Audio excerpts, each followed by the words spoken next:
ढोल ताशकाच्या गजरात जसे बाप्पा विराजमान झाले तसेच ढोल ताशकाच्या गजरातच बाप्पाचा परतीचा प्रवास सुरू झालेला आहे आणि याच निमित्ताने माझ्यासोबत आहे अभिनेता विवेक सांगळे. विवेक, तुझं लोकशाही मराठीमध्ये खूप खूप स्वागत. Thank you so much. खरं तर आत्ताच मी म्हणाले जसे ढोल ताशकाच्या गजरात बाप्पा आले तसेच आता बाप्पाचा परतीचा प्रवास सुरू झाला. खरं तर आपले भावनिक कनेक्शन जुळलेले असतात. 10 दिवसात बाप्पा आपल्या घरी असतो, आपण छान त्याचे लाड करतो, सेवा करतो आणि आता बाप्पा निघालेले आहेत. तर तो भावनिक जो क्षण असतो तो आपल्याला अनुभवताना खूप दुःख होतं. तू काय सांगशील? नाही, ऑफकोर्स होतं. कारण आत्ता मी मगाशी इथे यायला निघालो ना, तेव्हा मी त्या मेन रोडवरूनच आलो. असं परळला वगैरे विलेजच्या रोडवरून सगळे बाप्पा जाताना दिसत आहे. तर खरंच ते तसं मला एक फील झालं की अरे यार, आता हे बाप्पा जाणार, आता परत येण्यासाठी अजून 365 दिवस आहेत ऑलमोस्ट. सो हे राहिले असते तर किती छान झालं असतं. एक पॉझिटिव्ह वाईब वातावरणात तयार होते. प्रत्येक आपण आपल्या रिलेटिव्सला भेटतो, मित्रमंडळींना भेटतो, घरी गेल्यानंतर मंडळांमध्ये जाऊन टाईमपास करतो. मग तिथे एक वेगळी एनर्जी तुम्हाला मिळते. मग तुम्ही कितीही दुःखात असाल, संकटात असा, त्यातून बाहेर पडण्यासाठीची एक पॉझिटिव्हिटी तुम्हाला मिळत असते. सो ती आता जाते आहे कुठेतरी, बाप्पा आता जाणार आहेत. सो त्याचं दुःख नक्की होतं.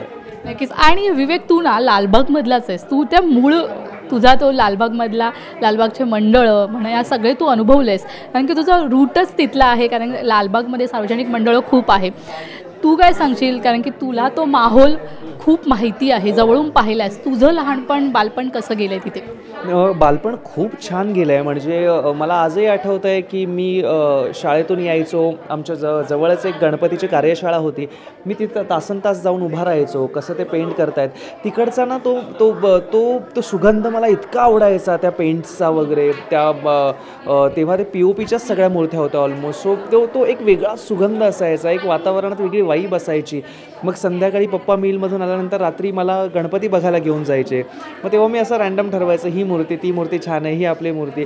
आणि एकदा दोनदा नाही तर ऑलमोस्ट 2 महिने आधीपासून मूर्त्या बनवायला सुरुवात व्हायची किंवा तेव्हा बनवायला सुरुवात व्हायची. आत्ता कसं रेडीमेड पेंटवरून आणल्या जातात आणि विकायला ठेवल्या जातात मूर्त्या.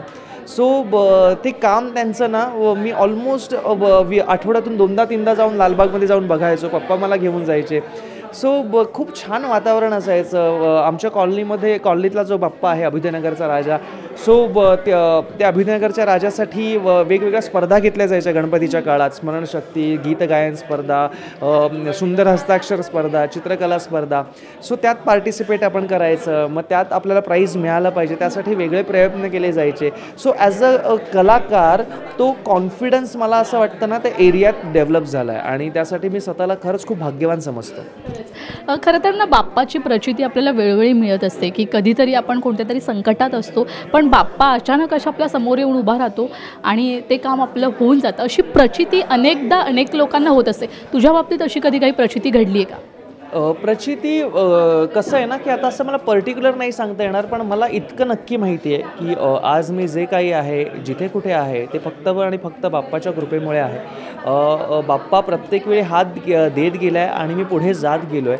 कारण मला हे खूप डिफिकल्ट आहे. आत्ता बघताना कदाचित ते वाटणार नाही, पण मला रिअलाईज होतं आहे की एका गिरणी कामगाराचा मुलगा जिथे ॲक्टिंगचा काहीच बॅकग्राऊंड नसताना, स्वतःच्या घरातही तसं काही नसताना एक प्रयत्न करतो, एक मनापासून प्रयत्न करतो, काही वर्ष स्ट्रगल करतो आणि पहिला शो मिळतो, दुसरा मिळतो, तिसरा मिळतो, चौथा मिळतो, 5वा मिळतो आणि आता एक 6वा नवीन शो करतो मी पुन्हा एकदा. सो हा जो प्रवास आहे ना, तो दिसताना कितीही असा साधा दिसत वाटत असला किंवा छान वाटत असला तरी तो खूप डिफिकल्ट होता आणि मला असं वाटतं की हे फक्त बाप्पामुळे पॉसिबल झालं आहे. विवेक, बाप्पानी खूप काही काही दिलं आहे तुला, म्हणजे पाठोपाठ कामं येत राहत आहेत. मात्र तरीसुद्धा जर बाप्पाकडे या निमित्ताने, आजच्या या निमित्ताने काय मागायचं असेल तर काय मागशील? नाही, बाप्पाकडे मी मागेन ना, खरं तर आत्ता माझ्यासाठी जे काही द्यायचं आहे ते बाप्पा मला देतोच आहे एव्हरी इयर किंवा प्रत्येक क्षणी. माझ्या आईवडिलांची तब्येत असेल किंवा बाकी सगळ्या गोष्टी तो करतोच आहे.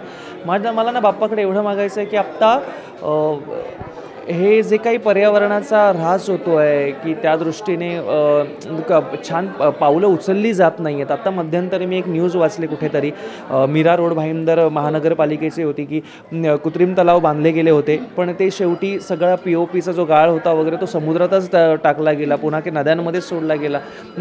मग तिथे निराश व्हायला होतं की इतकं सगळं छान चाललं आहे, तुम्ही इतके सगळं छान ऑर्गनाईज केलं आणि पुन्हा तुम्ही तेच करताय, मग काय राहिलं की तिथे जाऊन विसर्जित करण्यासाठी. आणि माहितीच्या अधिकाराखाली त्यांनी काहीतरी आता मुंबईमधले जे काही तलाव आहेत ते त्यांचं निर्माल्य कुठे टाकलं जातं ही माहिती घेतली आहे, ती पोचली नाही आहे आपल्यापर्यंत अजून. तर नशीब पोचली नाही आहे. जर ती छान करत असेल तर पोचावी, नसेल तर पोचू नये असं मला वाटतं, कारण खूप त्रास होईल पुन्हा त्या गोष्टींचा की इतकंच छान ऑर्गनाईज करून पुन्हा जर ते समुद्रातच सोडलं जात असेल तर मला बाप्पाकडे इतकंच मागायचं आहे की या सगळ्यांना ना बुद्धी दे देवा की बाबा हे पर्यावरण राहिलं तर आपण राहू, नाहीतर आपण कुणीही राहणार नाही. आपण एक ऑलरेडी मोठा फटका बसला आपल्याला 2020-21मध्ये. सो जर तो पुन्हा बसू नये असं वाटत असेल तर प्रत्येकाने ॲटलिस्ट एक झाड लावा, आणि ते झाड नुसतं लावू नका, तर ते मोठे होईपर्यंत त्याची काळजी घ्या. विवेक, तू इथे आलास, छान सामाजिक संदेश देखील आम्हाला सगळ्यांना दिलास, त्यासाठी खूप खूप धन्यवाद. Yes, thank you so much.